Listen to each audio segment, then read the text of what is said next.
নমস্কার বন্ধুরা, আজকে সর্বশেষ তাজা খবরগুলি সবার আগে জানিয়ে দেব। প্রথমে থাকবে শিরোনাম। প্রথমে জানিয়ে দেব বিএনপি ভোটদানে বাধা দিলে মোকাবেলা করা হবে। এদিকে বিএনপি নির্বাচন বর্জনের নামে দেশের সম্পদ নষ্ট করছে তথ্যমন্ত্রী। অবশেষে জানিয়ে দেব জিএম কাদেরকে জেতাতে জাপা আওয়ামী লীগের রুদ্ধদ্বার বৈঠক। সো বন্ধুরা, এতক্ষণ শুনছিলেন সংবাদ শিরোনাম, এখন হবে বিস্তারিত। তার আগে ভিডিওতে লাইক দিয়ে চ্যানেলটি সাবস্ক্রাইব করুন, আর আপনারা কোথা থেকে ভিডিওটি দেখছেন আমাদের কমেন্ট করে অবশ্যই জানান। বিএনপি ভোটদানে বাধা দিলে মোকাবেলা করা হবে। প্রধান নির্বাচন কমিশনার কাজী হাবিবুল আউয়াল বলেছেন, বিএনপি নির্বাচন বর্জন শান্তিপূর্ণ হলে তা চ্যালেঞ্জ নয়, তবে ভোটারদের দিন বা তার আগের দিন ভোটারদের বাধা দিলে সেটা আমাদের কাছে চ্যালেঞ্জ, সেটা মোকাবেলা করা হবে। শনিবার সিলেট জেলা শিল্পকলা একাডেমিতে প্রশাসন ও আইনশৃঙ্খলা বাহিনীর সঙ্গে মত বিনিময়ের সভা শেষে সাংবাদিকদের তিনি একথা বলেন। সিআইসি বলেন, যে কোনো নির্বাচনে কিছু চ্যালেঞ্জ থাকে। বিএনপি এবারের নির্বাচন প্রত্যাখ্যান করেছে, জনগণকে নির্বাচন বর্জন করার আহ্বান জানাচ্ছে। সেটা শান্তিপূর্ণভাবে হলে আমাদের কাছে কোনো চ্যালেঞ্জ নয়, কারণ গণতান্ত্রিক রাষ্ট্রে গণতান্ত্রিক অধিকার অনুযায়ী একটি নির্বাচনের পক্ষে যেমন বলা হয় তেমনই বিক্ষেপও বলা যায়, কিন্তু নির্বাচন প্রতিহত করা যাবে না। যদি তারা প্রতিহত করতে চায় তাহলে যে চ্যালেঞ্জ আসবে সেটার মোকাবেলা করতে হবে, এ ব্যাপারে আইনশৃঙ্খলা বাহিনীকে বলা হয়েছে। দ্বাদশ জাতীয় সংসদ নির্বাচন সুষ্ঠুভাবে জানিয়ে তিনি বলেন, সেটা ফুটিয়ে তোলা হবে গণমাধ্যম ও নির্বাচন পর্যবেক্ষকদের মাধ্যমে। ভোট কেন্দ্রে সাংবাদিক, পর্যবেক্ষক, নির্বাচন সংশ্লিষ্ট বৈধ ব্যক্তি ছাড়া কেউ প্রবেশ করতে পারবে না। অবৈধ ব্যক্তি প্রবেশ করে নির্বাচন প্রভাবিত করতে চাইলে সাংবাদিকরা তা প্রচার করবেন। নির্বাচনের প্রকৃত অবস্থা সাংবাদিকদের মাধ্যমে দেশ তথা বিশ্ববাসীর কাছে তুলে ধরলে ক্রেডিবিলিটি সংকট কেটে যাবে। মানুষ ভোট কেন্দ্র থেকে বেরিয়ে যদি বলে ভোট দিতে পেরেছি, এরকম খবর যদি সারা দেশ থেকে আসে তাহলে শারীরিকভাবে বোঝা যাবে ভোটটা গ্রহণযোগ্য হয়েছে। সামাজিক মাধ্যমে ভুল তথ্য প্রচার একটি ভীতিকর পরিস্থিতি সৃষ্টি করেছে উল্লেখ করে সিআইসি বলেন, এ ব্যাপারে আমরা সতর্ক থাকব, তবে নির্বাচন নিয়ে সামাজিক মাধ্যমে কেউ মিথ্যা সংবাদ প্রচার করলে আইনি ব্যবস্থা নেওয়া হবে। তিনি আরও বলেন, অবাধ সুষ্ঠু নির্বাচনের জন্য একটি অনুকূল পরিবেশ প্রয়োজন। এই পরিবেশ তৈরিতে আইনশৃঙ্খলা বাহিনীকে কাজ করতে হবে। এবারের নির্বাচনের আইনশৃঙ্খলা বাহিনীর বিচরণের ঘনত্ব থাকবে, তারা ভ্রাম্যমাণ থাকবে যাতে সাধারণ ভোটাররা বুঝতে পারে রাষ্ট্র তাদের সঙ্গে আছে। সরকারের বিভিন্ন বিভাগ নির্বাচনে ইসির নির্দেশনা মোতাবেক কাজ করবে। আমরা তাদের দায়িত্ব বুঝিয়ে বলেছি, তাদের আচরণ জনগণের কাছে পক্ষপাতমূলক মনে না হয়। এর আগে তিনি সিলেট সার্কিট হাউজের সিলেটের বিভিন্ন আসনের প্রার্থীদের নিয়ে মত বিনিময় সভা করেন। সভায় প্রার্থীরা তাদের বক্তব্য তুলে ধরেন। এ সময় নির্বাচন কমিশনের সচিব জাহাঙ্গীর আলম উপস্থিত ছিলেন।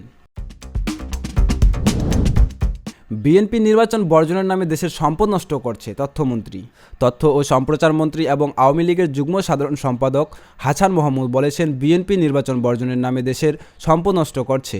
বাসে ট্রেনে পেট্রোল বোমা নিক্ষেপ করে মানুষ পোড়াচ্ছে। শনিবার দুপুর চট্টগ্রামের রাঙ্গুনিয়া উপজেলার কোদালা ইউনিয়নের নির্বাচনী প্রচারকালে এসব কথা বলেন তিনি। হাছান মাহমুদ বলেন, রাজনীতি নামে এভাবে মানুষ পোড়ানোর অপরাজনীতি দুনিয়ায় কোথাও নেই। এগুলো সন্ত্রাসী কর্মকাণ্ড। তাদের হাত থেকে দেশকে রক্ষা করতে হলে সবাইকে কঠোর হতে হবে, বিএনপিকে দমন করতে হবে। তিনি বলেন, জামায়াত ইসলামী স্লোগান দেয়, এদিকে আজ ফিলিস্তিনের মুসলমানদেরকে পাখি শিকার করার মতো করে হত্যা করা হচ্ছে। এখন পর্যন্ত 20,000-এর বেশি মানুষকে হত্যা করেছে, তাদের মধ্যে বেশিরভাগ নারী ও শিশু। বিএনপি জামায়াত আজ পর্যন্ত একটি শব্দও ইসরায়েলের বিরুদ্ধে উচ্চারণ করে নাই। তাদের নেতা তারেক রহমানের কথা বলে নিষেধ করেছে, কারণ একটি বড় রাষ্ট্র নাখোশ হতে পারে।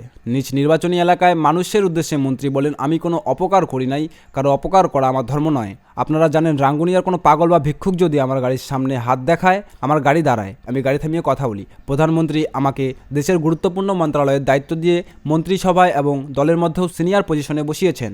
প্রধানমন্ত্রী প্রদত্ত দায়িত্ব সুচারুভাবে পালন করার চেষ্টা করেছি। আপনাদের সন্তান হিসেবে আমি চেষ্টা করেছি আপনাদের মুখ উজ্জ্বল করার। জাতীয় পর্যায়ে আমার অনেক দায়িত্ব। এরপর একজন চেয়ারম্যান যেভাবে এলাকায় সময় দেয়, আমি সেইভাবে সময় দিই। আগামী 7 জানুয়ারি সবাইকে নৌকা মার্কায় ভোট দেওয়ার আহ্বান জানান হাছান মাহমুদ। জিএম কাদেরকে জেতাতে জাপা আওয়ামী লীগের রুদ্ধদ্বার বৈঠক। দ্বাদশ জাতীয় সংসদ নির্বাচনের রংপুর 3 আসনের লাঙ্গলকে জয়ী করতে রুদ্ধদ্বার বৈঠক করেছে জাতীয় পার্টি ও রংপুর মহানগর আওয়ামী লীগ। শনিবার বেলা 11:30টায় রংপুর নগরীর সেনপরাস্ত স্কাই ভিউ ভবনে জাতীয় পার্টির চেয়ারম্যান জিএম কাদেরের উপস্থিতিতে এ বৈঠক অনুষ্ঠিত হয়। সমঝোতার ভিত্তিতে আওয়ামী লীগ জাতীয় পার্টিকে যে 26টি আসনে ছাড় দিয়েছে, তার মধ্যে রংপুর সদর আসনটি রয়েছে। এই আসনে আওয়ামী লীগের প্রার্থী ছিলেন তুষারকান্তি মণ্ডল। তিনি কেন্দ্রের নির্দেশে প্রার্থিতা প্রত্যাহার করে নেন। তিনি দিনের জন্য রংপুরে এসে জিএম কাদের প্রচার ও গণসংযোগ করেছেন। তারই মধ্যে মহানগর আওয়ামী লীগের নেতাদের চায়ের আমন্ত্রণ জানান তিনি। রংপুর মহানগর জাতীয় পার্টির সাধারণ সম্পাদক এস.এম. ইয়াসির বলেন, জাতীয় পার্টির চেয়ারম্যানের পক্ষ থেকে চায়ের দাওয়াত দেওয়া হয়েছিল মহানগর আওয়ামী লীগ নেতাদের। তারা আমন্ত্রণ রক্ষা করতে এসেছিল। বৈঠক হয়েছে। আওয়ামী লীগ এখন থেকে আমাদের সঙ্গে নির্বাচনী প্রচার চালাবেন। রংপুর মহানগর আওয়ামী লীগের আহ্বায়ক দেলোয়ার হোসেন বলেন, কেন্দ্র ছাড় দিয়েছে, এজন্য আমরা জিএম কাদেরের পক্ষে আজ থেকে মাঠে কাজ করব। লাঙ্গলকে জয়ী করতেই আমাদের আজকের বৈঠক। রংপুর থেকে বিরোধী দলীয় নেতার নির্বাচনী হলে খারাপ কি, বরং আমাদের ভালো। আমরা রংপুরের উন্নয়নে একসঙ্গে কাজ করব, জিএম কাদেরের সঙ্গে যোগ করে দালোয়ার। বৈঠকে উপস্থিত ছিলেন জিএম কাদের, জাপার কো চেয়ারম্যান ও রংপুর সিটি কর্পোরেশনের মেয়র মোস্তাফিজুর রহমান মোস্তাফা, চেয়ারম্যান উপদেষ্টা ভিপি আলাউদ্দিন মিয়া, মহানগর আওয়ামী লীগের আহ্বায়ক দেলোয়ার হোসেন, যুগ্ম আহ্বায়ক আবুল কাশেম, জেলা জাতীয় পার্টির সদস্য সচিব আব্দুর রাজ্জাক, মহানগর জাতীয় পার্টির সাধারণ সম্পাদক SM ইয়াসির, জাতীয় পার্টির সাংস্কৃতিক সম্পাদক আজমুল হোসেন লেবু। সো বন্ধুরা, আজকে ভিডিওটি এতটুকু। যদি ভিডিওটি ভালো লেগে থাকে তাহলে ভিডিওতে লাইক দিয়ে চ্যানেলটি সাবস্ক্রাইব করে আমাদের পাশে থাকুন এরকম নিত্য নতুন রাজনৈতিক আপডেট সবার আগে পাওয়ার জন্য। ভালো থাকবেন, সুস্থ থাকবেন, ধন্যবাদ। দেখা হচ্ছে পরবর্তী নতুন ভিডিওতে।